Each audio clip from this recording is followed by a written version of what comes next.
లేవుర్రా అంటే ఒకటి గింత టైం తీసుకునే. సో ఎర్లీ మార్నింగ్ చాలా బ్యూటిఫుల్ గా అనిపిస్తుంది లొకేషన్ అంతా.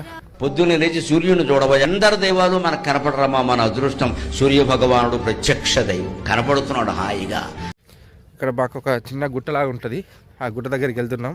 ఏ పువ్వు ఏ తేటిదన్నది ఏనాడు రాసున్నది, ఏ ముద్దు ఏ మోవిదన్నది ఏ పొద్దు రాసున్నది. బంధాలే పిట్టెల సౌండ్ చాలా బాగా వినిపిస్తుంది. ఎంత బ్యూటిఫుల్గా ఉంది అంటే లొకేషన్, ఇది ఎక్స్పీరియన్స్ అయితే తప్ప చెప్పలేం. చాలా బ్యూటిఫుల్గా ఉంది, చాలా చాలా బ్యూటిఫుల్గా ఉంది. కానీ ఒక రోజు ఇట్లా వాకింగ్ చేయాలబ్బా ఎవ్రీ సండే.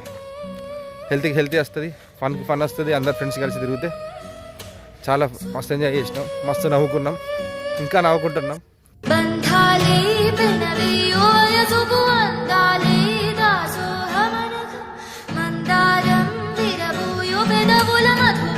మొత్తానికైతే గుట్ట దగ్గరకు వచ్చేసినాం గాయస్.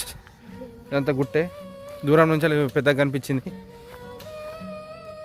ఎక్కండి, గుట్ట ఎక్కండి, జాగ్రత్త. సో ఈ గడ్డ అంతా గుట్ట మీద చూస్తా అంటే గాయస్ నాకు మృగరాజు సినిమా గుర్తుకొస్తుంది. మొత్తానికైతే అందరం ఇండియన్ బ్రష్ చేసినాం ఫ్రెండ్స్.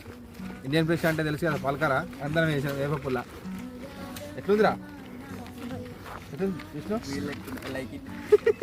Beer లెక్కర guys.